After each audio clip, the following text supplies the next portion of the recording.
Papa Dudut. Bibilhin ko to, deserve ko naman. Ito ang madalas kong linya sa tuwing nadadaan ako sa mall o napapatingin sa online shop sa cellphone ko. Deserve ko naman at pera ko naman. Self-love naman. Ito ang mga panggagaslight ko sa sarili ko para lamang hindi ako makonsensya na nakarami na ako ng bili sa mga luho ko. Ako nga pala si Janet, 40 anyos. Isa ako sa mga magagastos na tao sa Pilipinas. Hindi po ako proud dito pero aminado ako at mahilig ako sa mga material na bagay.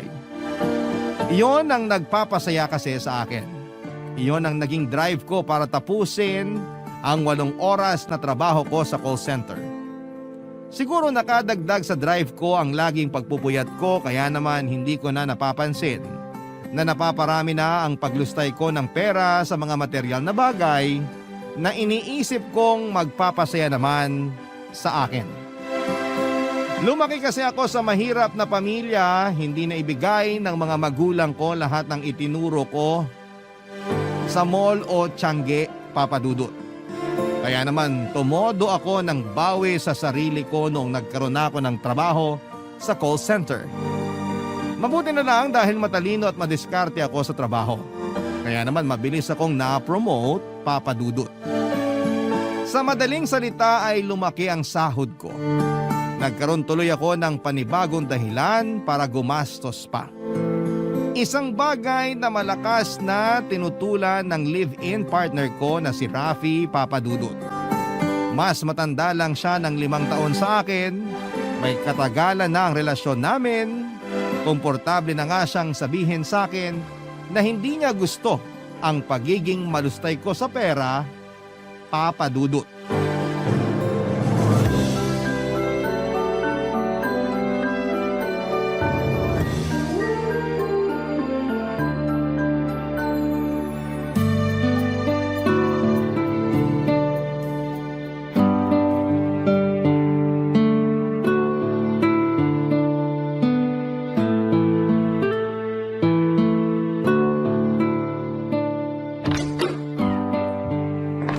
Rafi, mahal! Nandito na ako! Bakit ngayon ka lang nakauwi? Kanina ka pa out sa trabaho mo ah. Kasama ko kasi si Sarah, nag-mall kami saglit.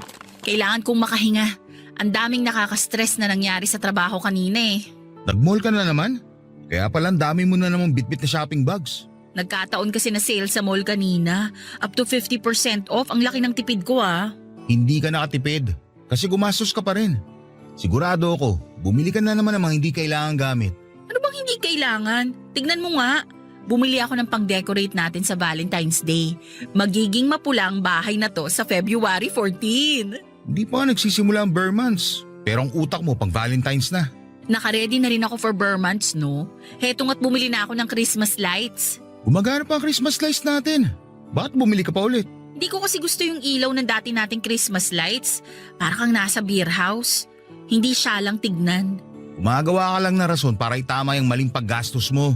Sapat na yung dahilan na 50% off para gumastos. Ang laking tipid nun ah. Mas tipid kung hindi ka na gumastos. Eh na-stress nga ako, di ba? Pwede naman magkapin na lang o maglakad-lakad. Bakit kailangan pa bumili ng Christmas lights? Umiikot na lang tayo. Hayaan mo na, nabili ko na. Saka pera ko naman to. Lagi na lang yan ang sinasabi mo. Oo, alam ko pera mo yan. Pinagtrabahuan mo yan. Pero bilang partner mo, gusto ko yung pa-realize sa'yo na hindi porket may pera ka gagastos ka na. Anong gusto mong gawin ko sa pera ko? Ipang-display sa cabinet. Ibaon sa lupa para maging fertilizer ng kalachuchi. Ang sinasabi ko lang, maging wais at maging maingat ka sa paggamit ng pera. Wais naman itong mga nabili ko. Uulitin ko. 50% off. Kalahati lang ng original price ang nagastos ko. O diba, wais? Sana dinagdag mo na lang sa ipon mo. Yun ang wais. Ayokong sobrahan ng ipon ko. Baka mainggit ang bangko. Nagawa pa talaga magbiro. Eh kesa naman pag-awayan na naman natin to. Hindi naman sana pag-aawayan kung makikinig ka lang sa akin. Nakikinig naman ako sa'yo. Kung nakikinig ka, bakit hindi mo pa rin maintindihan ang punto ko? Kasi mahilig ako sa gamit. Itong nagpapasaya sa akin. Diba sinabi ko naman sa'yo to dati? Sino ngayon ang hindi nakikinig? Alam mo, Lagi na lang akong talo sa usapan na to. Suportahan mo na lang kasi ako. Masaya naman ako eh. Magiging masaya ka pa ba kapag nasayad ang ipon mo at nabaon ka sa utang? Hindi mangyayari sa akin yan. Alam ko kung paano i-handle ng tama ang pera ko. Kung marunong ka mag-handle ng pera mo, bakit kailangan mong bumili ng mga pulang kupido para sa Valentine's? Kasalanan ko ba kung gusto kong i-celebrate ang Valentine's? Sa ating dalawa, parang ako lang ang may pakialam sa Valentine's sa totoo lang. Anong parang ikaw na lang may pakialam? Kasi ako na lang tong nag-e-effort tuwing Valentine's Day. Di mo nga ako mabilhan ng bulaklak tulad nung ginagawa ng ibang boyfriend dyan. Hindi kita binibilhan ng bulaklak dahil sayang. Hindi man nakakain o naiinom yun. Oo, pero malakas makaganda ang bulaklak no. Pang-post din yun sa Facebook. Pagkatapos mong mapost sa Facebook, itatambak mo lang sa altar hanggang malanta. Tapos itatapon. Di ba sayang? Mga FB friend mo lang nakikinabang sa 500 pesos na bulaklak. At least pinusuan nila, yun naman ang importante. Alam mo, ang importante… Oo na. Importante na ang magtipid. Alam ko na yan. Sa 10 years nating magkarelasyon, inulit-ulit mo na yan para kang sirang plaka.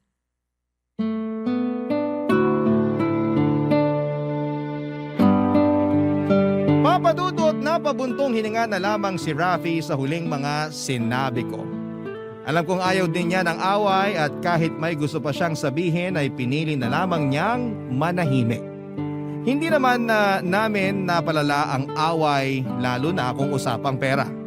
Konting argumento lang kami madalas pagkatapos ay susukuan na agad yon ni Rafi para hindi na lumalim pa. Mabilis lang din naman akong mag-let go ng tampo o galit ko, Papadudot. Wala pang 2 oras ay bati na ulit kami. Kaya nga tumagal kami ng 10 taon na magkarelasyon. Kahit sabihin pang malaki ang pinagkaiba naming dalawa, lalo na pagdating sa pera, kung malustay ako ay mahigpit naman sa bawat sentimong nahahawakan itong si Rafi. Hindi siya basta-bastang gagastos kung alam niyang hindi naman niya mapapakinabangan ng matagal. Sa 1 dekada naming pagsasama, ilang beses ko lang siyang nakitang bumili ng gamit niya. Sa pilitan pa. Ako pa madalas ang namimilit sa kanya na bumili ng bagong sapatos o tsinelas. Para bang ang bilis niyang makonsensya kapag naglalabas siya ng kahit piso sa bulsa niya.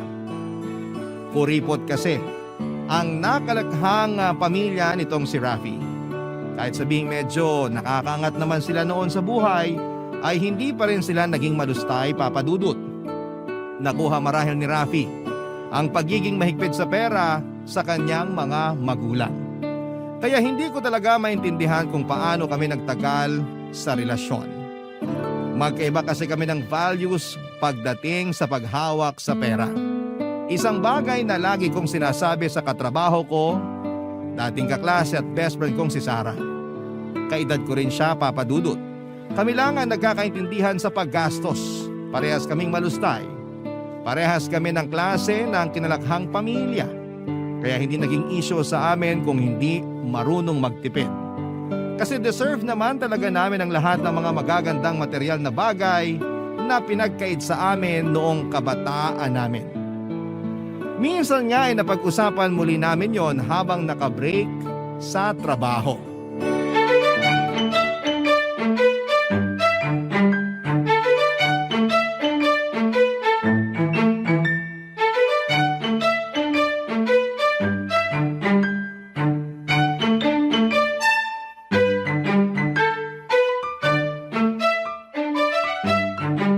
Natuwa lang talaga ako sa binili ko mga vintage na manika.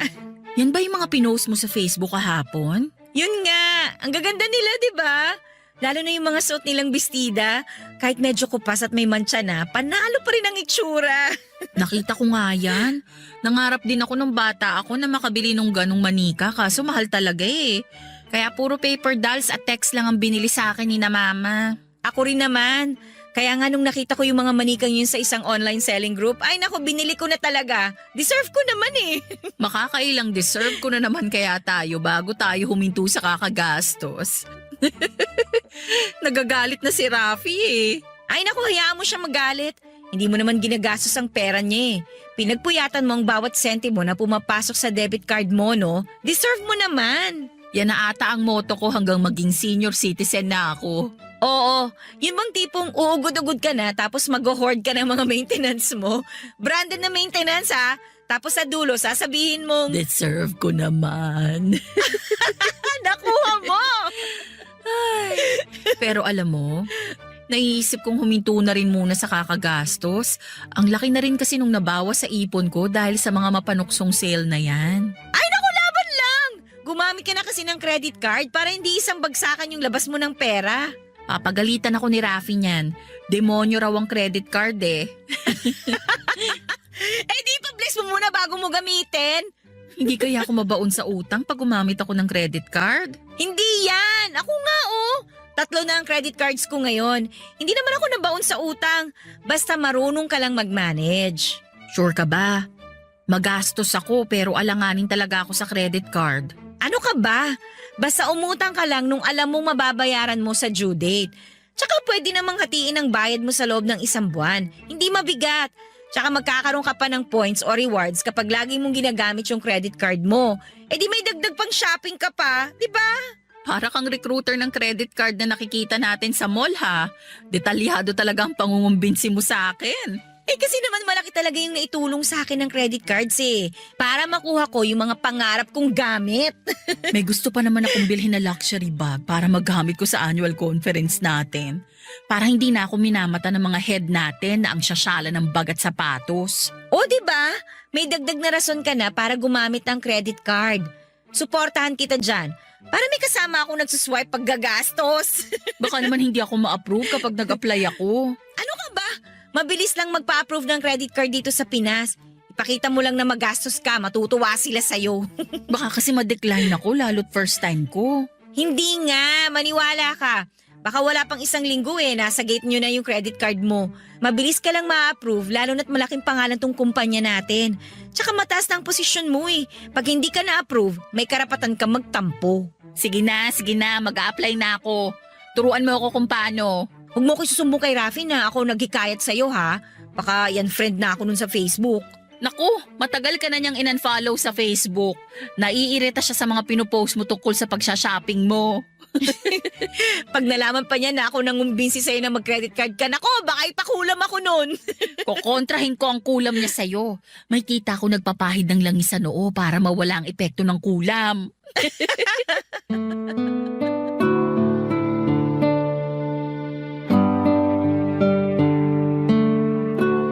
Papadudot, nagkatawanan pa kami saglit at kinikwentuhan din ako ni Sarah tungkol sa mga nabili niyang gamit dahil sa credit card. Pinacheck niya sa akin na maayos naman niyang na-manage ang pagbabayad sa mga utang niya. Nagamit rin daw niya ang credit card sa pag-grocery. Nasilaw ako lalo nung sinabi niyang malaki ang discount kapag bumili ng appliance gamit ang credit card. Bukod pa roon ay pwede pang gawing installment ng 36 months nang walang interes. Marami pa naman akong kailangang gamit sa bahay, papadudot. Gusto ko na noon na makabili ng air fryer, bagong microwave, bagong washing machine at bagong ref. Basta lahat ay bago. Naisip kong palitan na lahat ng mga appliance namin sa bahay dahil may katagalan na ang mga yon. Alam kong pahirapan na mapapayag si Rafi, pero alam kong wala na siyang magagawa kapag na-deliver na sa bahay namin ang mga bagong appliances. Nabanggit din sa akin ni Sarah na nagagamit niya ang credit card para sa pagta-travel niya sa ibang bansa. Mas lalo tuloy ako nagmadali na mag-apply ng credit card, hindi lang sa isang bangko kundi 3. Ginaya ko si Sarah. Wala pang 2 linggo ay pinadala na sa akin ang na-approve na credit cards ko. Walang kasing saya ang puso ko noon. Naglaro na sa isipan ko ang mga mall na sasampulan ko ng credit cards. Na-imagine ko na ang pangarap kong luxury bag na katulad ng kay Heart Evangelista o kay Bea Alonso. Mairarampa ko na yon sa harapan ng mga mapangmata kong boss at ibang mga katrabaho. Natuwa ako. Marami na akong plano para sa credit card ko. Nilista ko na lahat ng yon sa diary ko. Doon ko nililista lahat ng mga pagkakagasusan ko dahil yon ang isang bagay na hindi pinapakialamanan ni Rafi, Papa Dudut. Barangay Love Stories. Barangay Love Stories. Tulad ng naging plano ay hindi ko na pinaalam kay Rafi ang tungkol sa credit cards ko. Alam kong magiging malaking kontra siya sa paggamit noon, Papa Dudut. Ayaw niya kasing umuutang at kilala ko si Rafi. Kahit 20 pesos ay hindi siya mangungutang. Ganon kataas ang pride niya. Sinikap kong itago ang credit cards ko sa kanya, Papa Dudut. Sinigurado ko na hindi niya makikita yon sa wallet ko. Napabili pa nga ako ng mamahaling wallet na pwedeng pagtaguan ng credit cards. Para sa tuwing binubuksan ko ang wallet ko kapag kasama si Rafi, ay hindi niya yon makikita. Papa Dudut, ayoko na rin kasing makarinig pa sa kanya ng sermon. Minsan, napapagod na rin ako sa paulit-ulit niyang talak tungkol sa paggastos ko. At para bang hindi niya nauunawaan ang ginagawa ko, ang mga bagay na nagpapasaya lamang sa akin. Hindi ko nga siya kinontra sa tuwing may nagagawa siya na sa tingin ko hindi naman dapat. Sana lang ay parehas ang trato niya sa akin, Papa Dudut. Lumipas ang ilang buwan at marami na akong nabiling gamit ang credit card ko. Marami akong ginawang palusot kay Rafi para hindi niya maisip na gumagamit na ako ng credit card. Madalas din ang mga pinamili kong gamit ay pinatatago ko muna pansamantala sa kapatid ko. Ginagamit ko na lamang ang mga yon kapag wala si Rafi. Ang hirap ng naging kalagayan ko. Pero kailangan kong ilihim yon sa kanya dahil paniguradong puputaktihin niya lamang ako ng sermon. Isang gabi magkaharap kami at nagkakape, wala kaming pasok kinabukasan dahil holiday. Kaya naisip naming magkwentuhan at magpuyat, Papa Dudut. Hindi ko na lamang namalaya na napunta na kami sa usapang credit card. Hindi ko rin alam kung paano kami napunta roon samantalang tungkol lang sa carrots ang pinag-uusapan namin. Ang bilis ng mga pangyayari.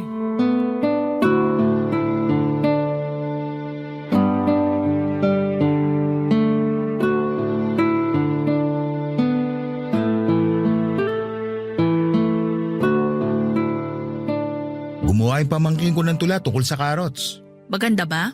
Hindi. Oh, pero masarap naman ang carrots. Pero wag susobrahan. Bakit naman? May nabasa ako na ang palaging pagkain ng carrots o kahit anong pagkain na mayaman sa carotene, pag sumobra ka, pwedeng maging orange, yellow daw ang balat mo. Check mo sa internet. Lahat naman kasi ng sobra, masama. Tama. Para yung isang katrabaho ko, nasobrahan sa utang. Ano namang kinalaman yan sa usapan natin tungkol sa carrots? Kasi lahat ng sobra, masama, di ba? Ano bang nangyari? Mula nung gumamit ng credit card, nagkaloko-loko na. Nasiyahan masyado sa paglulustay ng pera. Kaliwat kanan ang binibili online. Kung kaya naman niyang bayaran ang inutang niya sa credit card, wag na nating i-judge. Paano bang hindi mo i-judge nabaon nga sa utang? Mas malaki pa ang inutang niya kaysa sa sahod niya sa isang buong taon. Ah, kasalanan niya yun, hindi ng credit card. Demonyo talaga yung credit card na yan. Sabi mo nga sa akin dati. At uulitin ko ngayon sa'yo nang hindi ka matukso mag-apply para makakuha ng credit card. Demonyo ang credit card. Nako, hindi mo ako kailangan pagsabihan ng paulit-ulit. Ayos naman ang sahod ko, hindi ko kailangan mangutang. Naisip nga kita kagad nung nalaman ko yun tungkol sa katrabaho ko. Iniisip mo bang mababaon din ako sa utang? Kung gagamit ka ng credit card. Huwag mo naman masyadong masamain ang paggamit ng credit card. Kasi sa ibang bansa nga kailangan yan. Pero hindi sa Pinas. Kaya nating mabuhay kahit walang credit card. Malaki ang advantage ng paggamit ng credit card, lalo kapag bibili tayo ng appliance. Maraming zero interest at installment na pagbabayad. Ang laking ginhawa nun sa atin. Sa tingin ko hindi pa natin kailangan ng bagong appliances. Anong hindi? Gusto na kayang sumuko ng rice cooker natin? Pero hindi natin siya susukuan. Kaya pa naman niya magsaing ng kanin. Medyo basa nga lang minsan. Pero ang bilis ng mapanis. Ibig sabihin lang, kailangan ng palitan kapag lagi nang napapanisan. Pamahiin lang yan ang mga magagastos sa kagaya mo. Napakakuripot mo talaga. Walang masama sa pagiging kuripot. Mas masama yung hindi na nga afford ang isang bagay, gagawa pa rin ng paraan para mangutang. Mabili lang yung gusto. Parang pinaparinggan mo ko niyan ah. Hindi Para yung sa lahat na hindi maingat humawak ng pera. Lagi mo kayang sinasabi sa akin na hindi ako maingat sa paghawak ng pera. Kasi naman Janet, kadadapo pa lang ng sahod sa palad mo. Lumipad na kagad papunta sa mall. Sabihin mo nga sa akin kung maingat ba yung ganun. Ayokong makipagtalo sa'yo dahil ayokong masira tong moment. Holiday pa naman bukas. Balik tayo sa usapang carrots. O sige. Nalihis ko naman kaagad ang usapan. Naibigay ko na lahat ng trivias na alam ko tungkol sa carrots. Huwag lamang mabaling muli sa usapang credit card. Pati mga gulay sa bahay kubo ay binigyan ko na rin ng kanya-kanyang trivia. Ganun ko kagustong malihis ang usapan namin. Hirap na rin akong maglihim noon kay Rafi, Papa Dudut.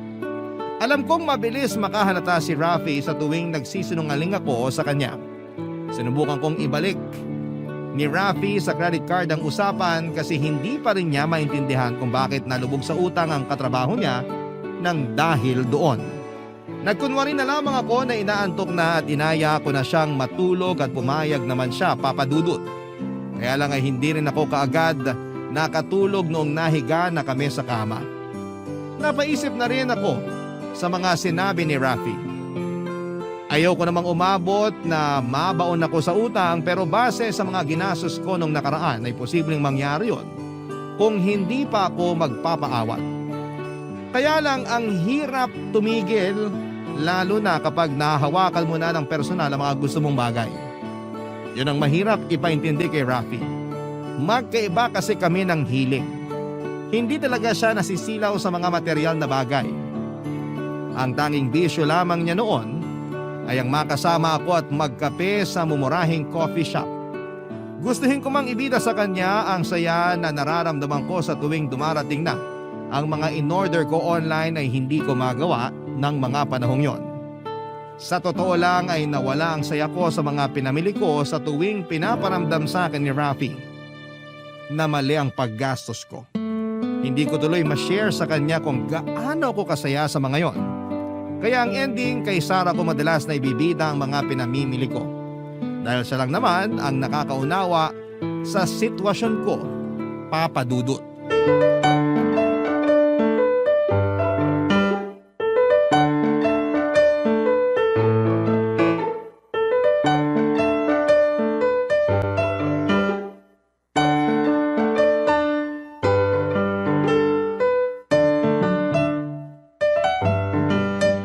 Ang tari ng silver boots mo ah.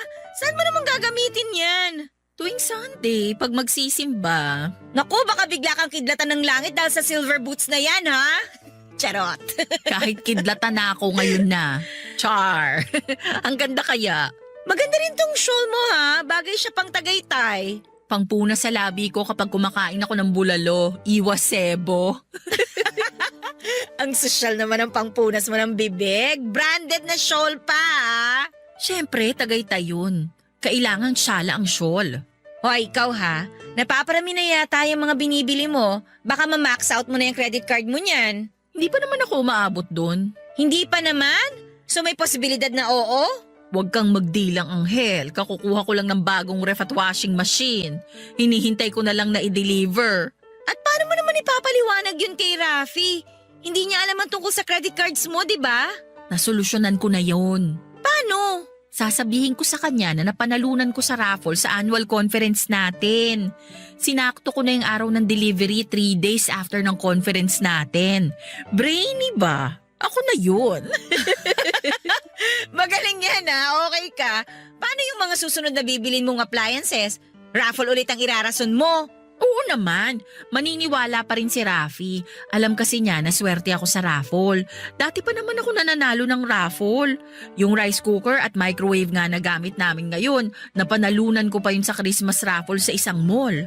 Ah, kaya ang lakas mong ipalusot na nanalo ka sa raffle. Okay, gets. Yung ibang bibilin ko, pwede ko namang sabihin na regalo mo sa akin. Dinamay mo pa talaga ako ha. Alam mo namang mainit ang mga mata sa akin ng ka-live-in mo. Akala niya kasi tinuturuan kitang gumastos ng sobra. Ang hindi niya alam, ako ang unang nagturo sa'yo. Kaya nga, tapos akong pag-iinitan niya. Hayaan mo na, hindi naman kayo palaging nagkikita. Pero ikaw ha, oy, Maghinay-hinay ka sa kagagamit mo ng credit cards. Teka nga, ikaw nga tong nangumbinsi sa akin na gumamit ng credit card tapos ngayon parang kinukonsensya mo ko. Baka lang kasi mapasobra ka at hindi mo mamanage ng maayos ang pagbabayad. May increase naman tayo next year. Saka ilang buwan na lang darating na ang 13th month pay natin. Bahala ka. Basta sinabihan kita ah. Hayaan mo na ako. Kaya kong bayaran lahat ng inutang ko. Siguraduhin mo lang kasi hindi kita pauutangin kapag nabaon ka. Wow! Akala ko pa naman magkaibigan tayo. Magkaibigan tayo pero sa utang, pas ako dyan. Huwag ka mag-alala, hindi ako uutang sa'yo. Kaya kong bayaran lahat ng inutang ko. Ako kasi medyo naghihinay-hinay muna sa paggamit ng credit card ko. Nalula ako nung nag-Singapore ako eh. Ang dami kong na-swipe. Ayun, ang ending, kinailangan kong bayaran ng installment for 2 years. Ang laki kaya ng interest. Ay, hindi ako aabot dyan. Every due date, kaya kong bayaran ang nautang ko. Papa Dudut, pinaniwala ko si Sarah na totoo ang mga sinabi ko. Hindi ko magawang tumingin sa mga mata niya at nagkunwari akong nililigpit ang shawl at silver boots na nabili ko. Pero sa totoo lang ay paraan ko yon para hindi niya makitang nagsisinungaling ako sa kanya. Hindi ko pa naman ugaling maglihim kay Sarah. Mas totoo nga ako sa kanya kesa kay Rafi. Pero nang mga oras na yon ay natakot ako na i-judge niya ako dahil sa maling paggamit ko ng credit card. Hindi ko pa rin kasi magawang aminin sa sarili ko noon na maling-mali talaga na tumodo na ako sa credit card. Nung una ay mababang presyo lamang ang sinaswipe ko hanggang sa na-enjoy ko nang mag-swipe ng malalaki at mamahaling bagay. Nawalan ako ng kontrol, Papa Dudut. Kahit alam kong lumobo na noon ang babayaran ko ay pinagpatuloy ko pa rin dahil yon ang paraan ko para mawala ang stress ko. Nagkanda patong-patong ang mga niloan ko dahil hindi ko magawang bayaran ang monthly due ko sa credit card. At ang masakla pa ay puro minimum amount lang ang binabayaran ko kaya naman lumolobo tuloy ang mga interes. Matagal na ako nawala ng ipon bago pa ako magkaroon ng credit card. Nagsinungaling lamang ako kina Rafi at Sarah na meron pa akong ipon para hindi nila ako mapagsabihan. Napupundi na kasi ako sa pagpapamukha sa akin na mali ako sa pag-handle ng pera ko. Alam kong tama naman sila pero mas kailangan ko noon ng suporta kesa sa bunganga. Hindi na ako nakakatulog ng maayos sa kakaisip kung paano ko malulusutan ang mga inutang ko gamit ang mga credit cards. At ang nakakainis pa, hindi ko magawang sawayin ang sarili kong huminto na sa kakagamit nito, Papa Dudut. Nagpatuloy pa rin ako sa paglustay kahit na nabaon na ako sa utang ng panahong yon. Barangay Love Stories. Barangay Love Stories. Papa Dudut, naalala ko noong bata pa lamang ako. May kinaiingitan akong sapatos at libro sa kaklase kong nakakaangat sa buhay. Uso kasi yon noon. Naging sentro ng atensyon ng kaklase kong yon habang nilalakad ang sapatos niya at habang binubuklat ang libro niya. Pangarap ko ang mga gamit niyang yun, Papa Dudut. Samantalang ako, yung pinaglumaang sapatos lang ang meron ako. Kinulayan lang ng pentel pen ang mga natutuklap na parte ng school shoes ko para hindi mahalata na pasira na. Kinasama ako ng loob yon na puro pinaglumaan ng kapatid ko ang ibinibigay sa akin. Pero wala naman akong magawa dahil hindi naman kami pinalad sa buhay. Sinubukan kong magpabili ng sapatos at libro na kagaya ng sa kaklase ko. Pero sinermonan ako ng nanay ko. Hindi raw siya umiire ng pera para umasta ako na pinanganak na nagmula ako sa mayamang pamilya. Mula noon ay hindi ko na sinubukang magpabili pa ng gamit. Pinagtitiisan ko na lamang ang mga napaglumaan ng kapatid ko. Pero pinangako ko sa sarili ko na balang araw kapag nakapagtapos at nakahanap ako ng trabaho ay bibilhin ko lahat ng gusto ko. Walang makakontra at makapigil sa akin. Kaya nagsumikap talaga ako para marating ko ang kinakalagyan ko, Papa Dudut. Kaya malaki ang pasasalamat ko sa sarili ko na natupad ko ang pangarap ko noong bata ko. Ang makabili ng mga pangarap kong gamit at hindi naaasa sa pinaglumaan ng iba. Kaya lang, habang nasa gitna ako ng pangarap na yon ay saka naman ako parang binagsak ng mabaon na ako sa utang dahil sa mga pinamili ko. Isang bagay na hindi ko talaga magawang aminin.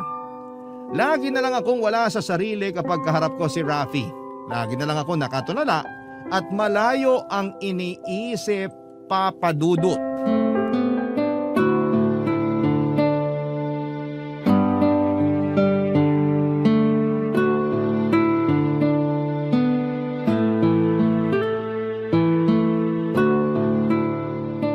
Janet! Uy, Janet! Ha? Janet? Bakit? Okay ka lang ba? Kanina pa kita kinakausap. Sorry, may iniisip lang ako sa trabaho. Ano na ulit yung sinasabi mo? Malapit na ang birthday mo. Malapit na ba? Ano ba nangyayari sa'yo? Sarili mong birthday nakalimutan mo?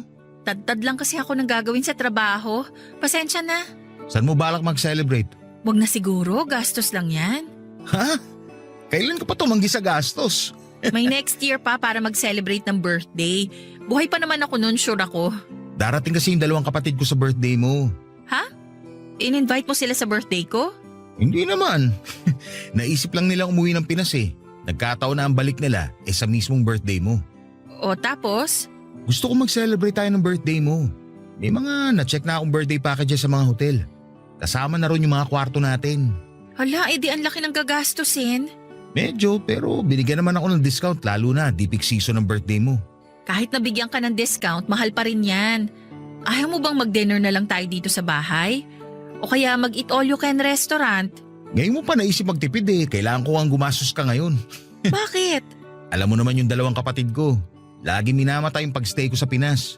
Mas maganda raw kasi ang magiging buhay ko kung sumama ako sa kanila sa US. So may gusto kang patunayan sa kanila at ako ang gagamitin mo para maitawid yung plano mo.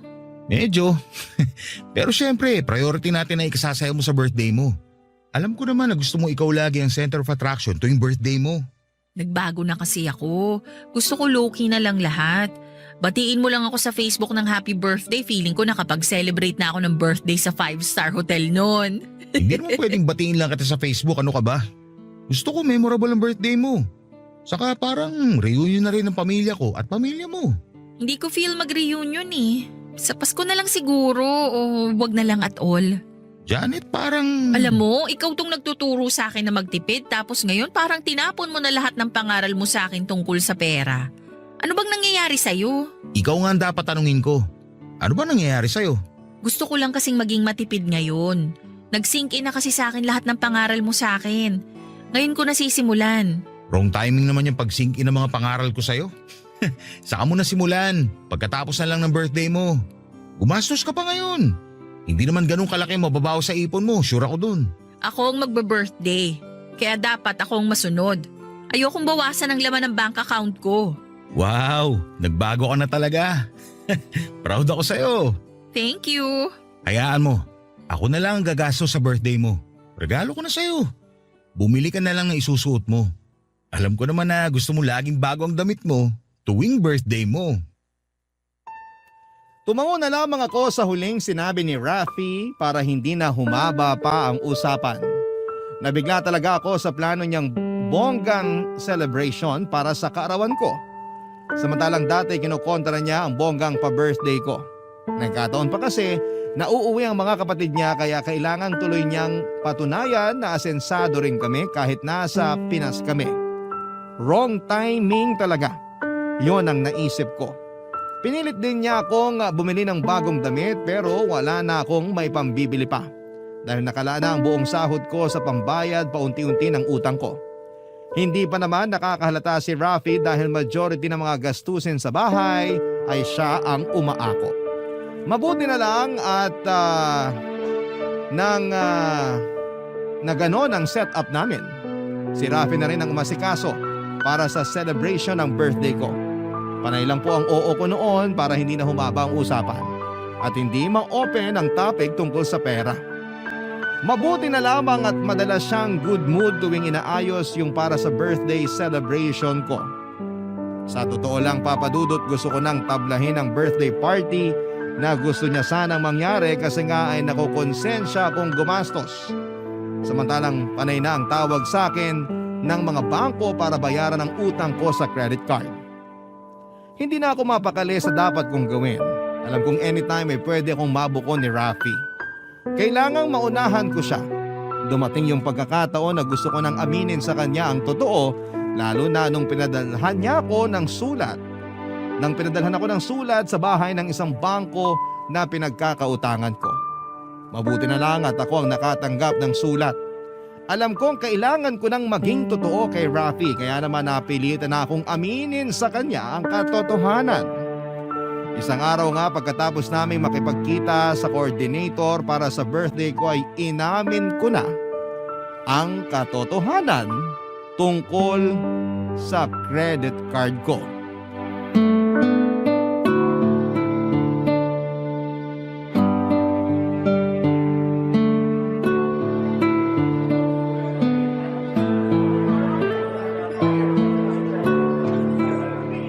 Mukhang maayos naman yung coordinator natin, no? Oo, kaso ang gagastos ng idea niya, hindi nakakatuwa sa bulsa. Feeling ko nga magkakasundo kayo eh. Joke ba yon? Sorry, hindi nakakatawa. Bakit ba ang sensitive mo? Dati naman aminado kang magastos ka. Nagbabago kasi ang tao. Wrong timing ka talaga magbago. Bakit ba ayaw mo akong seryosohin? Hindi ko kasi alam kung ano nangyayari sa'yo. May dapat ba tayong pag-usapan ng seryoso? Meron. Dapat ba akong kabahan dyan? Siguro. Sabihin mo na sa akin bago pa dumating in order kong kape. Ayoko nervyusin masyado. Tama ka. Saan? Sa pagiging magastos ko, Ha? Paano tama ako? nabaon na ako sa utang. Ano? May 3 akong credit cards. 3? At lahat yon, max out ko na. Nagpatong-patong yung mga utang ko. Hindi ko pa rin nababayaran kasi puro minimum lang ang binabayaran ko kada due date. Ang dami ko na ring loan. Bakit ngayon mo lang sinabi to? Kasi nahihiya ako. Di ba pinagsabihan na kita tungkol dyan? Demonyo ang credit card. Kaya nga mas lalo akong nahihiya na sabihin sa'yo eh. Baka pwede pang ibalik lahat ng mga nabili mo. Kahit kalahati na lang ng bayad nyo ibalik sa'yo. Ano? Pwede kaya yun? Hindi pwede. Ibenta natin yung washing machine at ref na nakuha mo sa raffle. Hindi naman natin kailangan yun. Pangbawas lang. Magagalit ka ba kung sasabihin kong hindi ko naman yun napanalunan sa raffle? Binili ko yon gamit yung isang credit card ko kasi naka 0 interest. Tapos installment pa. Bakit ba ang hilig mo kagatin yung mga 0% interest na yan? Saka ano naman ngayon kung installment? Hindi mo ba naisip na gusto ka lang nilang maakit na gumastos? Ngayon alam ko na. Pambihira. Pinagyabang ko pa sa mga kakilala ko na mabango ang palad mo. Kasi lagi kang nananalo sa raffle. Tapos ngayon malalaman ko hindi pala totoo. Gusto ko lang naman ng bagong ref at washing machine. Ano ba problema mo sa dating ref at washing machine natin? Gumagana pa rin naman yung mga yun ah. Lumalamig pa rin naman yung mga laman ng ref na yun. At nakakapaglaban ng maayos yung dating washing machine natin. Kasi gusto ko ng bago. Pero gusto mo ba magbayad para sa mga bago? Hindi. Ay! O anong plano mo? Di ko rin alam.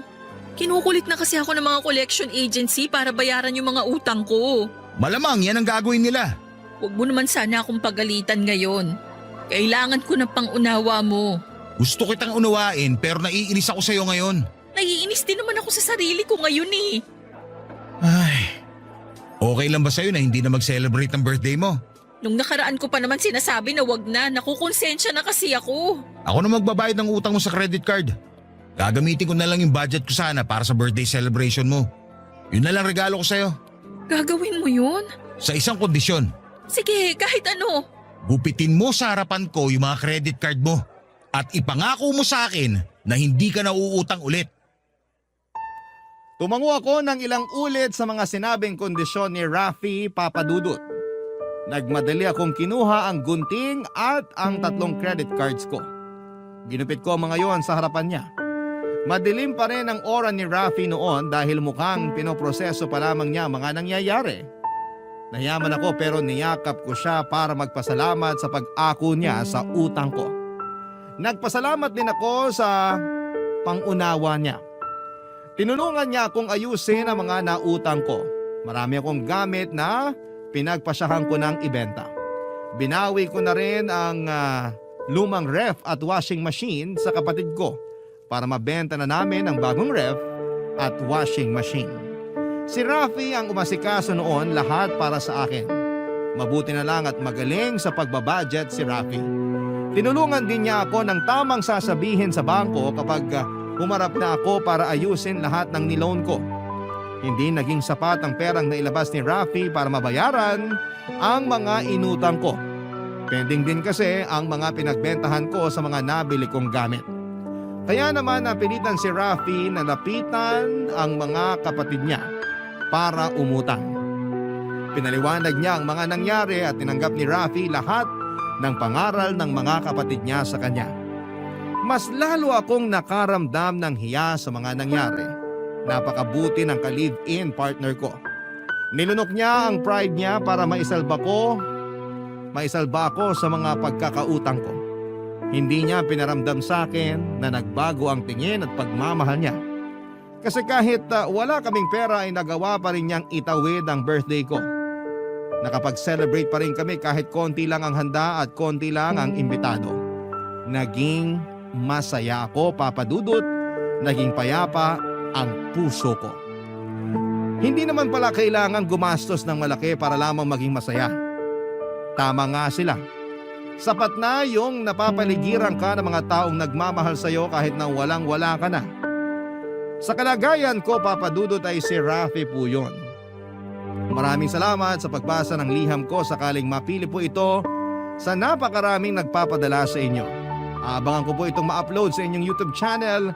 Itong kwento ko para ma-share ko rin po sa mga kakilala ko para magsilbing aral sa kanilang lahat. Muli, maraming salamat po sa inyo, Papa Dudut, at sa Barangay Love Stories. Ang inyong kapuso, Janet. Dear Papa Dudut, sobra rin ba kayong magpahalaga ng pagkakaibigan? Ako kasi ay oo. Umabot sa punto na minahal ko na siya pero huli na ang lahat dahil hindi na kami pupwede. Pero wala naman akong pinagsisisihan, mas nagpapasalamat pa nga ako sa Diyos. Dahil binigyan niya kami ng pagkakataon upang magkaroon ng pinagsamahan.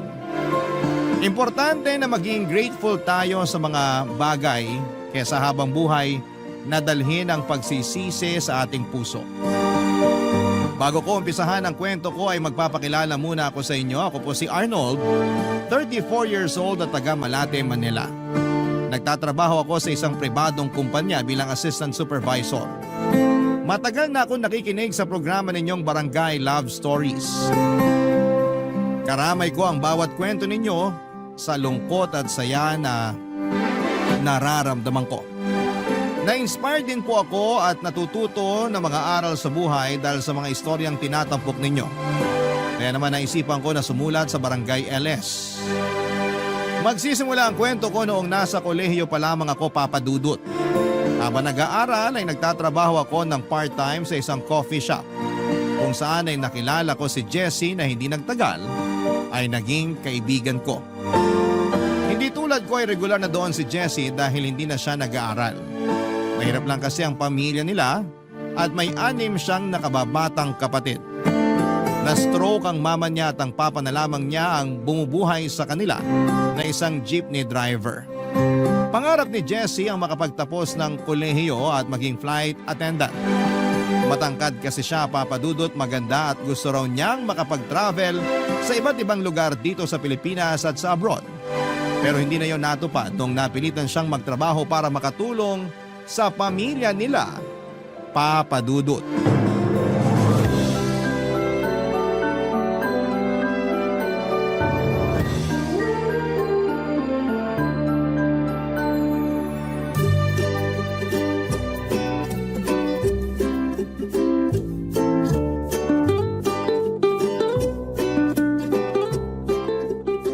Tumal ngayon ah. Kanina pa walang customer. Dapat ganitong oras, dagsana mga tao. Ganun talaga. Di lahat ng araw mabenta tayo. Meron talaga yung ganito, walang katao-tao. Wala na ngang katao-tao, pati boses mo wala rin kabuhay-buhay. Malungkot kasi ako. May nangyari ba? Meron. Ayoko nga sana mag-duty pero di naman pwede. Pwede kang magkwento sa akin. Para kahit paano, gumaan naman yung loob mo. Ay, di nyo na kasi ako kinakausap eh. Ha? Sino? Sino pa ba? Eh di yung kinukwento ko sa'yo nung nakaraan. Yung lalaki na nakilala ko sa clan. Yun ba? Akala ko di na kayo nag-uusap nun. Sabi mo pa nga nakakatamad siyang kausapin, di ba? Oo, nung una. Pero mali pala ako. Buti na lang nireplyan ko pa rin yung text niya. Binigyan ko ng chance na makilala siya ng husto. Pero sabi mo hindi ka na niya kinakausap, di ba? Oo. Kailan pa? Nagsimula nung isang araw tapos hanggang ngayon. Tinadtad ko na nga siya ng text eh. Sinubukan ko ring tawagan pero cannot be reached naman. Hindi ko naman alam kung anong rason kasi okay naman kami tuwing nag-uusap kami. Yung totoo, in love na nga ata ako sa kanya eh. Patay tayo dyan. Baka naman naramdaman niyang in love ka na sa kanya kaya di na siya nagparamdam. Ganun ba yun? Minsan, oo. Siya kaya yung una nagsabi sa akin na gusto niya ako. Tapos sabi ko di pa ako ready ulit makipagrelasyon kasi nga kakabreak ko pa lang si ex-boyfriend ko. Nakwento ko yun sa'yo ah. Oo, iyak ka pa nga ng iyak sa akin nun. Ang pangit ko ba ng mga oras na yun? Hindi naman, sakto lang. Grabe ka naman sa akin. Kaibigan ba talaga kita? Oo, kaya nga sinasabi ko lang yung totoo. Ay nako, ang prangka mo kahit lalaki ka. Wag mo nang ibayin yung usapan. Anong sabi niya nung sinabi mo hindi ka pa ready makipagrelasyon ulit? Willing to wait daw siya. Pero hindi nawala yung sweetness niya. Yung pagiging caring at thoughtful kagaya nung una.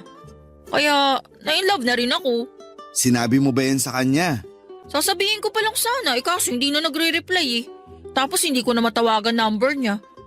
Palagay mo, may nangyari kayang masama sa kanya?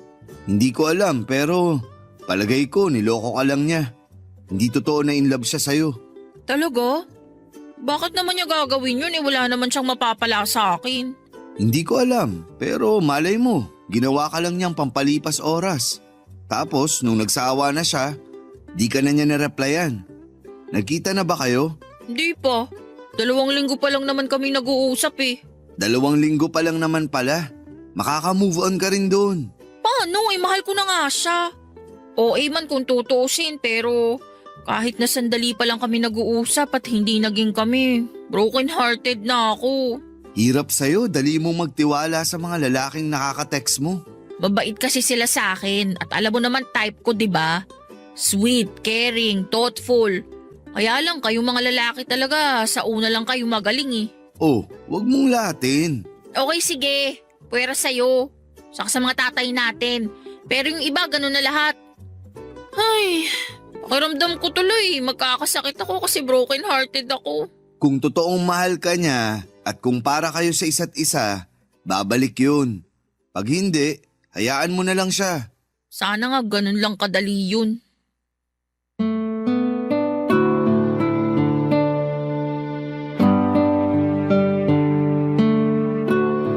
Papadudod, hindi pa rin napigilan ni Jessie ang maiyak habang patuloy na nagkukwento kung gaano siya nasaktan sa pang-ghost ko sa kanya ng ka-text niya.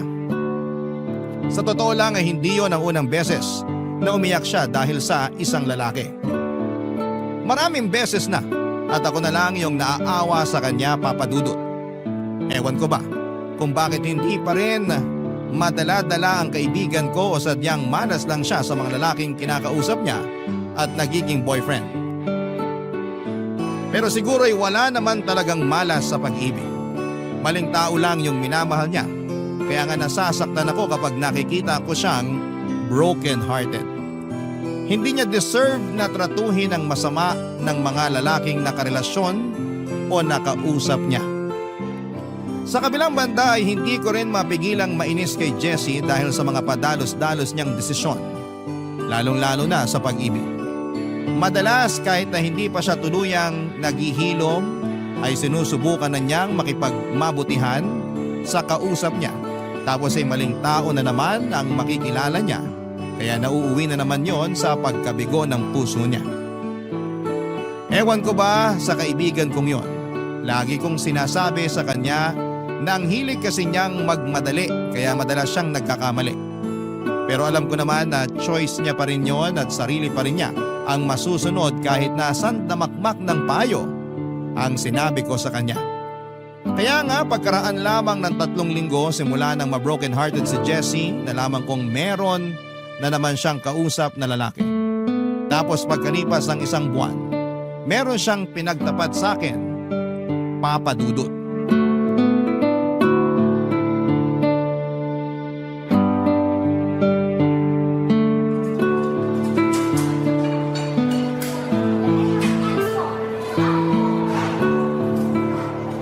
Sorry kung dinala kita dito sa fast food ha.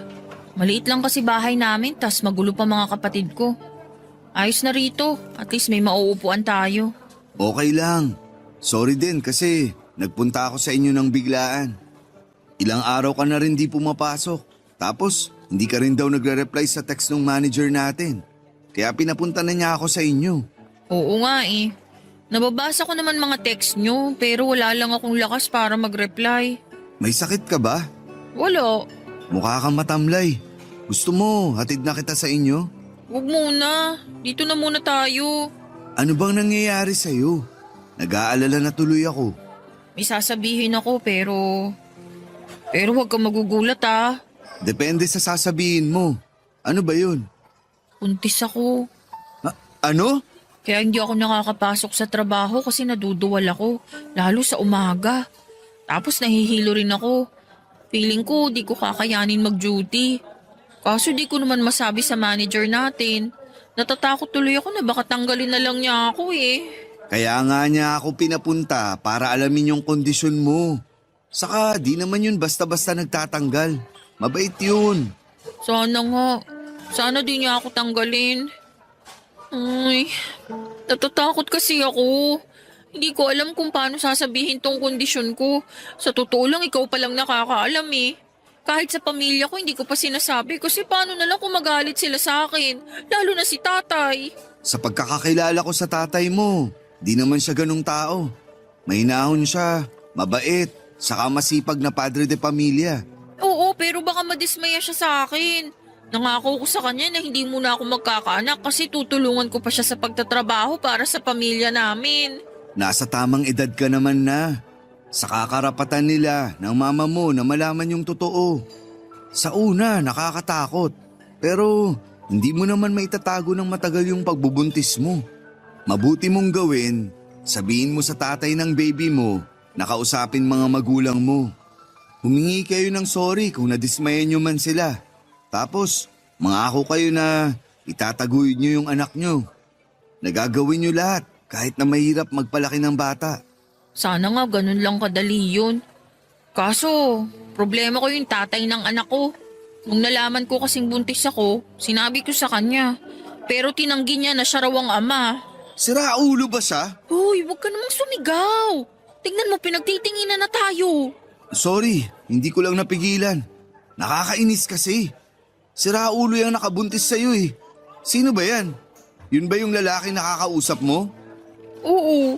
Jessie naman. Sinabi ko naman sa'yo na huwag kang basta-basta magtitiwala sa kung sino-sino.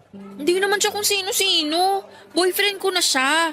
Hindi ko lang nasabi sa'yo pero sinagot ko na siya. Oh, tapos ganyan.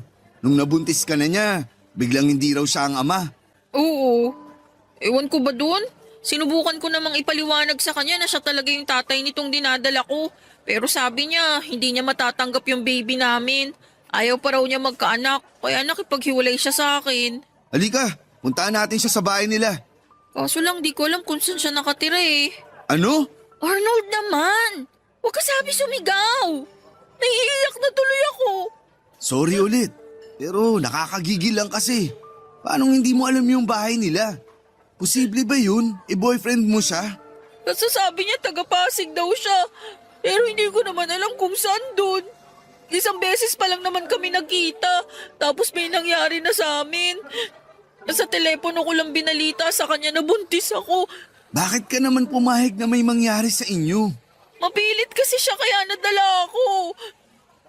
Alam ko naman na kasalanan ko rin kasi nagtiwala ako sa kanya. Akala ko kasi mahal niya ako. Pero tama ka nga. Siraulo siya. Ngayon sinira niya yung buhay ko. Hindi ko talaga alam ang gagawin ko, Arnold. Tulungan mo naman ako. Papa Dudut, galit na galit ako sa tatay ng anak ni Jessie nang malamang kong tinakbuhan nito ang responsibilidad sa kanyang mag-ina. Pero inis na inis din ako kay Jessie dahil hindi na siya natuto sa mga nakaraan niyang pagkabigo sa pag-ibig. Sa kabilang banda ay nanaig pa rin ang awa ko sa kaibigan ko nang umiyak na naman siya sa akin dahil sa mga nangyayari.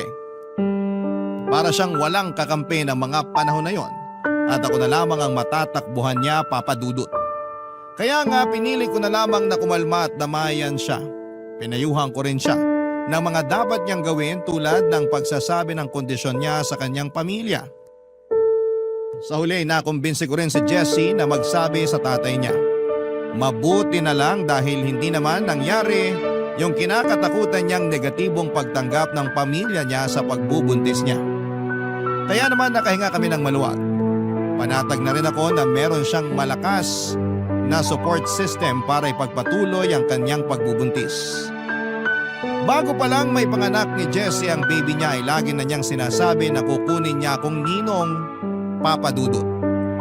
Hindi na ako tumanggi pa. Naalala ko pa ang excitement ko sa pagdating ng inaanak ko, ang magiging baby ni Jessie, Papa Dudut. Barangay Love Stories. Barangay Love Stories.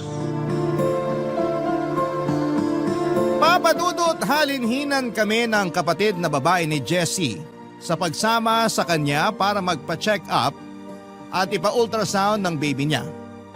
Nung lumaki na kasi ang tiyan ni Jessie, hirap na siyang maglakad at kailangang merong umaalalay sa kanya. Kaya kung bakante naman ako ay sinasamahan ko na siya, Papa Dudut. Nagtrabaho pa rin si Jessie sa coffee shop hanggang sa sumapit ang kabuwanan niya. Pero pagkakahera na lamang ang inatupag niya doon para lang may sweldo pa rin siya. Buti na lamang at mabait yung manager namin at ang may-ari ng shop. Dahil sa pagsama-sama ko kay Jessie, sa mga check-up niya ay hindi nawala yung napagkakamalan akong tatay ng baby niya. Bagay na tinatawanan ko na lamang, Papa Dudut. Makalipas nga ang 9 na buwan, isang malusog na batang lalaki na pinangalanan niyang Simon ang isinilang. Papa Dudut, naging malapit ako ng husto sa inaanak ko at masayang masaya ako sa pagdating niya. Pero pagkalipas ng 5 buwan ay nagkaroon ng kinakasama itong si Jessie. Umalis sila sa Fairview at tumira sa Cavite. Simula noon ay nalimitahan na ang aming komunikasyon hanggang sa hindi na nga kami nag-uusap. Inisip ko na lamang na nasa mabuti silang kalagayan ng inaanak ko at sa wakas ay natagpuan na ni Jessie ang lalaking magmamahal sa kanya ng totoo. Lumipas ang 5 taon, graduate na ako ng college at nagtatrabaho na sa isang private company sa Ortigas. Hindi ko pa rin nakakalimutan si Jessie at ang inaanak ko sa kanya. Pero hindi na ako nag-initiate na makipag-usap simula noong napansin kong hindi na rin siya active sa Messenger.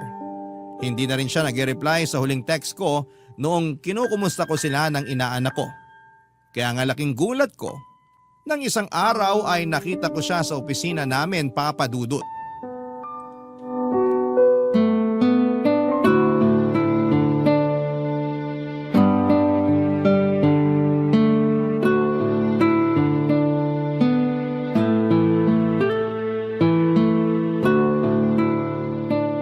Good morning, sir. Kokolektahin ko lang po yung basura dito sa cubicle nyo. Jessie? Hala, Arnold! Ako nga. Long time no see! Dito ka na pala nagtatrabaho? Oo. Ikaw din? Oo, kakatanggap lang sa akin nung nakaraan. Tapos kakaumpisa ko lang ngayon. Maglilinis sana ako nitong office nyo kaso nagulat ako kasi may tao na agad. Ang aga mo ah. Oo. Lagi akong maagang pumapasok eh. Pero mas nagulat ako kasi may naglilinis na. Yung dati kasi naming janitress, mas late pa sa pinaka-late naming kasamaan kung pumasok. Kaya siguro hiring kayo. Kumusta ka na? Okay lang naman. Ikaw, kumusta? Okay lang din. Busy lang sa work. Unang trabaho mo to mula nang graduate ka? Oo. Nakakamiss yung coffee shop na pinagtatrabahuhan natin noon. Ay teka, huwag kang magagalit pero matanong ko lang. Malaki sweldo mo rito? Okay naman. Napapractice ko yung pinag-aralan ko at masaya naman ako sa ginagawa ko. Ikaw, di ba taga Cavite ka na? Ang layo nitong Ortigas ah. Ay wala na kami sa Cavite. Lumipat na kami dyan sa Mandaluyong, sa may 9 de Pebrero. Kasama ko yung inaanak mo. Talaga? Kailan pa kayo lumipat? Nito lang, 1 buwan ang nakakalipas. Nasaan yung kinakasama mo? Sumakabilang buhay na. Seryoso? Biro lang. Nakipaghiwalay na ako. Nambubugbog yung hayop na yun. Sinasaktan niya kami ng anak ko. Kaya sabi ko, ayoko na. Tinakasan ko na yung kumag na yun. Napakawalang iya ng lalaking yun. Buti na lang talaga nakaalis na kayo sa poder niya. Ay, sinabi mo pa. Ewan ko ba? Ang tanga ko rin eh. Kasi pinaabot ko pa talaga ng ilang taon bago ko natauhan. Kung hindi pa kami umalis ng anak ko, nako, baka patay na kami ngayon. Grabing pananakit niya sa akin, lalo na paglasing siya o tuwing natatalo sa sabong. Lagi niya rin akong sinasabihan ng malandi at may kinakalantaring ibang lalaki kahit siya naman tong harap-harapan ko mang babae. Minsan nga dinadala niya pa yung babae sa inuupahan namin. Pero yung mas kinagagalit ko, yung pananakit niya sa anak ko. Sana pinapulis mo. Dapat sa hayop na yun makulong. Tinatakot niya kasi ako na pag ginawa ko yun may kalalagyan daw kami ng anak ko. Pero okay na yun, nakatakas naman na kami sa kanya eh. Paano kung hanapin niya kayo? Tingin ko hindi niya na yun gagawin kasi may bago na naman siyang kinalolokohang babae. Saka may sakit yun, baka nga natuluyan na. Alam mo, tama ka talaga sa sinabi mo sa akin no na mahilig akong magmadali pagdating sa pag-ibig. Kaya laging maling lalaki yung nasasamahan ko. Akala ko kasi nung una mabait yung ex ko. Pero nung nawalan siya ng trabaho at nalulung sa bisyo, lumabas yung totoong ugali.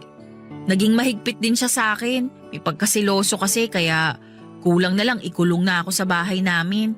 Hindi niya ako pinapalabas kaya hindi rin ako nakakapagtrabaho.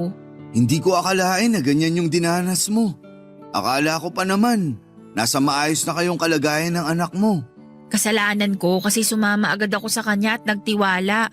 Kaya ito yun na pala ako. Karma ko na siguro to. Tapos di pa ako makauwi sa amin kasi hiyang-hiya ako sa tatay ko. Sorry pero alam mo na bang wala na mama nyo? Ay, oo. Tinext ako ng kapatid ko. Pero hindi ako nakapunta eh. Magkahalong lungkot at galit ang naramdaman ko ng mga panahong yon matapos ikwento ni Jessie ang pinagdaanan nila ng anak niya sa dati niyang kinakasama. Pero mas nanaig yung awa ko sa kanya at sa sitwasyon ng pamumuhay nila. Alam ko rin kasi na namatay na ang mama niya at hindi siya nakapunta sa burol at libing nito. Akala namin ay hindi nakarating ang balita sa kanya. Yun pala ay pinagbawalan siyang umuwi sa kanila ng magaling niyang kinakasama. Mabuti na lang talaga dahil nagkaroon na siya ng lakas ng loob na makipaghiwalay dito, Papa Dudut. Simula noon ay bumalik ang pagkakaibigan namin ni Jessie. Aminado akong na-miss ko siya ng gusto, pati na rin ang inaanak ko sa kanya. Kaya nga tuwang-tuwa ako nung minsang dinala niya ang nooy 5 taong gulang niyang anak sa Foundation Day party ng aming kumpanya. Lagi ko rin itong kinukumusta at nagbibigay ako ng regalo sa bata kahit na walang okasyon. Labis naman ang pasasalamat sa akin ni Jessie dahil hindi pa rin daw nawala ang pagkakaibigan namin kahit na 5 taong kaming hindi nagkita at nag-usap, Papa Dudut. At mahal na mahal ko pa rin ang inaanak ko sa kanya. Pero kung tatanungin ninyo ako kung may feelings ako kay Jessie, walang sagot ko dahil noong mga panahong yon ay may babae na akong nagugustuhan at nililigawan. Siya si Melissa. Nakilala ko siya sa isang dating app at may sa ilang beses na rin naming paglabas para mag-date ay naging mabuti ang aming turingan. Hindi na nga lingid sa kaalaman ni Melissa ang tungkol kay Jessie at ang pagiging magkatrabaho namin. Bukod doon ay alam din niya na inaanak ko ang anak ni Jessie dahil kinagkwento ko sa kanya na tuwang-tuwa ako nung nakita ko ang batang yon.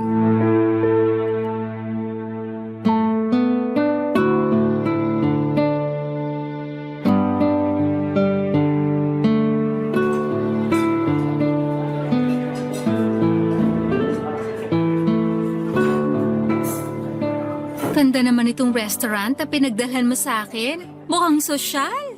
Recommended ng office mate ko. Masarap daw pagkain dito kahit mahal. Pero baka wala akong pambayad ha. I mean, may pera naman ako rito pero baka kulangin. Dami pa naman nating in-order. Ano ka ba? Huwag mo nang isipin yun. Sagot ko to. Sure ka? Sure na sure ka? Oo nga, sure na sure ako. Kung ganun, pwede pa ba akong magdagdag ng order? Ha? Akala ko yun na lahat ng order mo. Libre mo naman eh, kaya gusto ko sana magdagdag. May nakita kasi akong dessert sa menu, mukhang masarap. Gusto ko sanang tikman. Okay, sure. Pero pagdating na lang ng una nating order, since dessert naman yun. Kumuha ka rin, alangang ako lang ang kumain. Hindi kasi ako mahilig sa dessert. Naku, dapat subukan mo pa rin. Kasi ngayon lang naman tayo nakapunta rito. Kaya dapat, orderin mo na yung mga bestseller nila. Okay, pero ano bang meron sa mga dessert?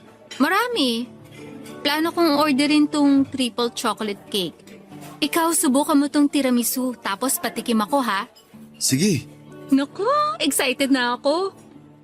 Nasa na nga pala tayo sa pinag-uusapan natin? Dun sa dinala ni Jessie yung anak niya sa foundation day ng company niyo? oo. Ang laki na nga nung inaanak ko. Sobrang bibo at gwapo. Nung huling beses kasi na nakita ko yun nasa 5 buwan pa lang. Tapos ngayon 5 taon na. Grabe, bilis ng panahon. Alam mo, nagsiselos na tuloy ako. Nagsiselos ka saan? Diyan kina Jessie, tsaka sa anak niya. Bakit ka naman magsiselos sa kanila? Kasi ang saya-saya mo pag kinikwento sila. Nagniningning pa nga yung mga mata mo, oh. Ano bang sinasabi mo? Normal na masaya ako kasi matagal na simula nang huli kaming nagkita ni Jessie. Namiss mo siya? Ano? Sagutin mo na lang. Namiss mo siya. Oo, pero Ay naku, naiinis na ako. Melissa naman. Hindi mo kailangang mainis kasi kaibigan ko lang si Jessie. Sus! Diyan naman nagsisimula lahat eh. Sa kaibigan. Tapos malalaman ko na lang na nagkakamabutihan na kayo. Hindi mangyayari yun dahil ikaw ang mahal ko. Ikaw nga ang nililigawan ko, di ba? Oo, pero paano kung ma-develop ka dyan kay Jessie? Hindi mo pwedeng sabihin hindi kasi magkatrabaho kayo at araw-araw kayo nagkikita. Tapos tuwang-tuwa ka pa sa anak niya. Pag nangyari yun, paano na lang ako? Ay, ilang beses ko bang dapat sabihin na hindi mangyayari yun? Wala akong feelings kay Jessie. Kung meron, sana noon pa lang niligawan ko na siya, di ba? Tagal-tagal na naming magkaibigan. Pero di sumagi sa isip ko na magkagusto sa kanya. Sa bagay, may punto ka nga ron. Kaya huwag ka nang mag-alala. Wala kang kaagaw sa akin. Kasi ikaw lang ang mahal ko. Sige, naniniwala na ako. Pero magre-request sana ako. Ano yun? Huwag ka masyadong lapit ng lapit sa Jessie na yun. Kasi kung ikaw walang feeling sa kanya, paano kung siya meron na pala? Mamaya nagkakagusto na siya sa'yo tapos agawin ka pa niya sa akin. Ako, hindi ko yun mapapayagan. Lagot talaga siya sa akin. Melissa naman. Seryoso ba yan? Akala mo sa akin nagbibiro? Malamang seryoso yan. Papadudot, akala ko ay masaya si Melissa sa pagkikita ulit namin ni Jessie at sa pagiging malapit ko sa inaanak ko, pero nagkamali pala ako. Ayaw ko naman na patuloy na magkalamat ang namumuo naming relasyon. Kaya ako na mismo ang naglimita ng interactions ko kay Jessie. Sinabi ko rin kasi sa kanya ang rason at naiintindihan naman niya. Ayaw din daw niyang masira ang relasyon namin ni Melissa, pero hindi ibig sabihin ay doon na mapuputol ang aming pagkakaibigan. Hindi nga nagtagal ay naging kami ni Melissa at pagkalipas lang ng 5 buwan ay nag-decide na kaming mag-live-in. Kaya lang ay naramdaman kong bantay sarado niya ako.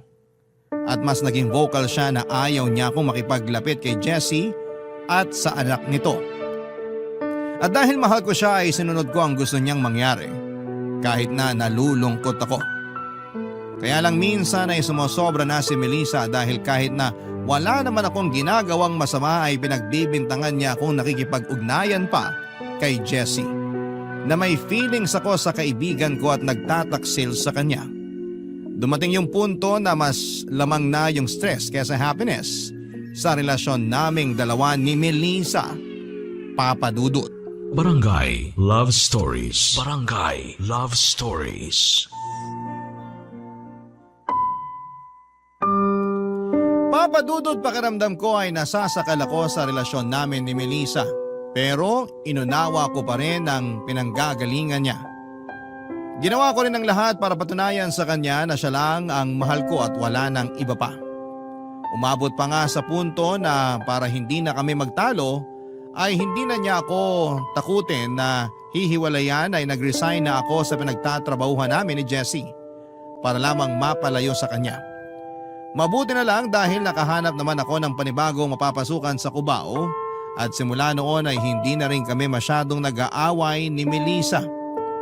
Kaya lang nalaman ko na si Melissa pala ang nagloloko sa aming dalawa dahil meron siyang kinakausap na ibang lalaki. Kunwari lang siya na nagsiselos sa amin ni Jessie para isipin kong mahal na mahal niya ako at tapat siya sa akin.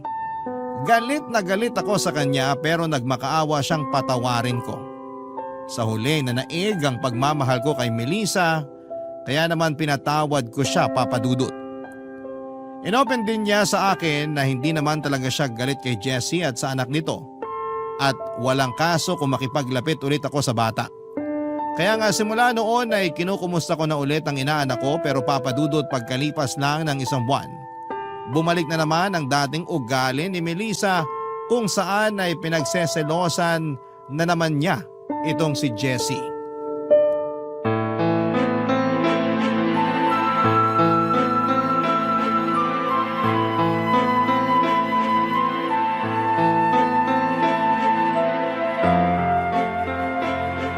Melissa, anong gagawin mo dyan? Kanino tong mga regalo na to? Ano? Huwag mo kung ano-anuhin. Kanino sabi tong mga regalo? Sa inaanak ko yan. Eh itong isa kay Jessie Tono.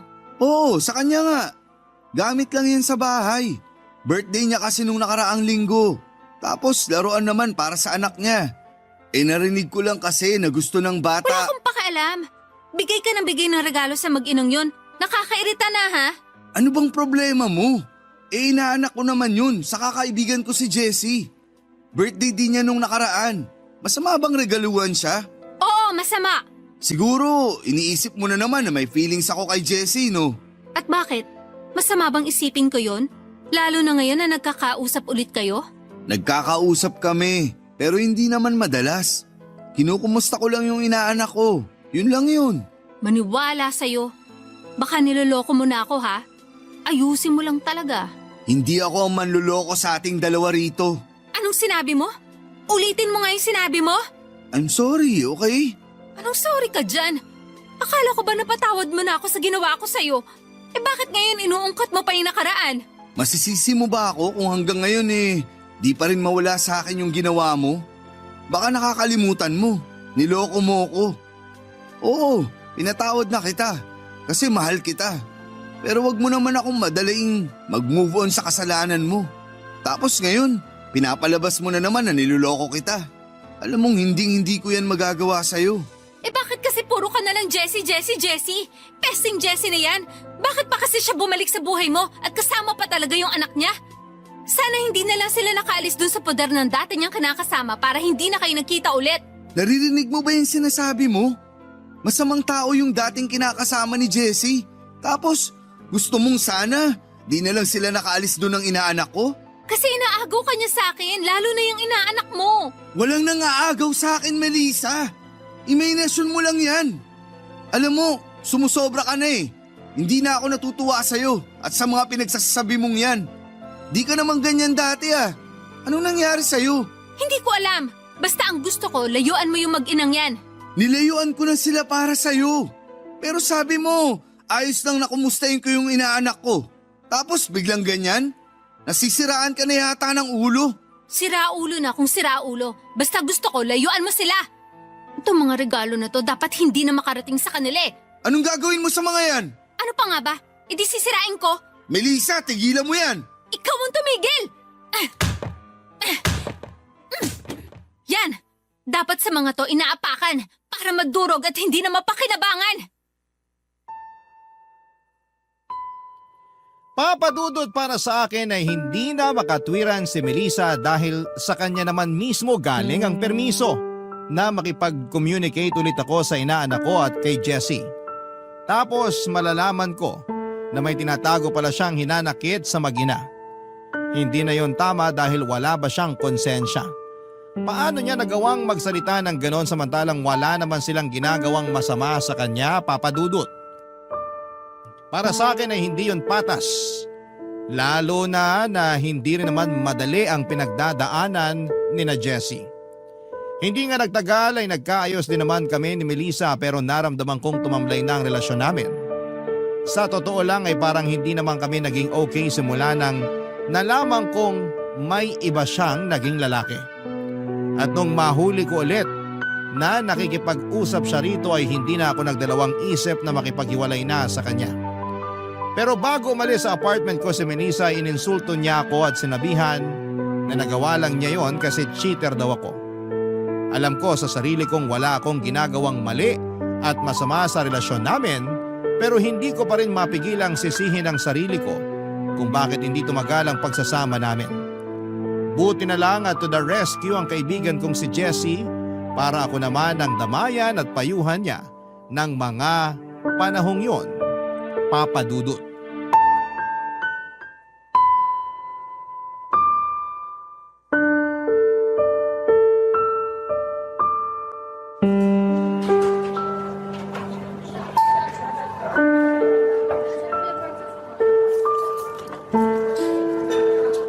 Naalala mo dati, ako yung pinapayuhan at dinadamayan mo kasi broken hearted ako. Ngayon, nagkapalit na tayo ng sitwasyon. Kaya nga eh. Buti na lang nandyan ka. Kasi wala naman akong mga kaibigan bukod sa'yo. Maliit na bagay lang naman to. Pero nalulungkot talaga ako sa nangyari sa inyo ni Melissa. Akala ko kasi okay na nung hindi na tayo masyadong nag-uusap. Akala ko rin. Pero matagal na pala talagang sira ang relasyon namin. Simula pa lang nung unang beses siyang nagloko. Naiintindihan ko naman siya kung bakit galit siya sa amin ng anak ko. Gusto lang niyang protektahan yung relasyon ninyo. Pero mali pa rin yung nagloko siya tapos ibalik niya sa iyo yung ginawa niya. Wala ka namang kasalanan dito. Kaya wag mong isipin yan. Siya nga yung may kasalanan sa inyo kasi pinag-isipan ka niya ng masama, pati na rin yung anak mo. Saka sinunod ko naman yung gusto niya. Nag-resign ako sa pinagtatrabahuan natin at nilimitahan ko yung pakikipag-usap sa'yo. Siyempre, mahal ko siya at gusto kong bigyan siya ng assurance sa relasyon namin. Pero siya naman pala tong may iba. Pasalamat nga siya, pinatawad mo pa siya at binigyan ng second chance. Napatunayan ko tuloy na iba talaga magmahal ang isang Arnold. Ikaw din naman. Hindi lang isa o dalawang beses mo pinatawad yung mga lalaking nakarelasyon mo. Kahit na nung una pa lang, sinabihan na kita na makipaghiwalay na. Nasanay na lang ako at hinayaan ka kasi pag napagod ka, ikaw na lang din kusang bibitaw. Oo, ganyan nga yung nangyari dun sa dati kong kinakasama. Napagod na lang ako't natakot para sa kaligtasan namin ng anak ko. Pero gagarin kasi ako. Masyadong bigay todo pagdating sa pag-ibig. Akala mo mauubusan ng lalaki. Kaya kahit sino na lang papatulan ko. Kahit na hindi ko pa lubusang nakikilala. Ayan tuloy, laging broken-hearted ang lola mo. Buti na lang talaga nakilala kita. May karamay ako't tagapakinig sa drama ng buhay ko. Baka yan talaga papel ko sa buhay mo. Yung maging tagapakinig mo. Ay, alam mo, makaka-move on ka rin. Sa una masakit. Alam ko yan kasi pinagdaanan ko. Pero makakausad ka rin. Tapos di mo na mararamdaman yung sakit na yan. Pwede kang maghanap ng panibagong babaeng mamahalin mo. Makakatulong yun. Pero wag mo kong gagayahin na kung sino-sino na lang. Dapat kilalanin mo para siya na talaga yung the one para sa'yo. Naks naman. Salamat sa payo mo. Ayoko lang makita kang nasasaktan at nalulungkot ng ganyan kasi hindi mo yun deserve. Ang bait-bait mong tao at grabe magmahal. Kaya naman sana makakilala ka na ng babaeng mabait din at mamahalin ka ng totoo. Yung di ka lolokohin katulad ng ginawa sa'yo nung Melissa na yun. Sa ngayon, di mo na maghahanap. Pero di ko naman isasara puso ko. Bahala na. Welcome sa pagiging single! Ay, talaga naman. May pag-welcome pa. Pero thank you. Enjoyin mo yan! Hala, ayos ka lang ba? Oo, nangati lang yung lalamunan ko. Sorry. Oh, ito tubig. Inom ka muna. Salamat. Hindi na ako naniniwala na ayos ka lang. Ang sama ng tunog ng ubo mo. Wala to. Huwag kang mag-alala. Mabuti pa kumain na tayo. Gutom na yung dinosaur sa tiyan ko.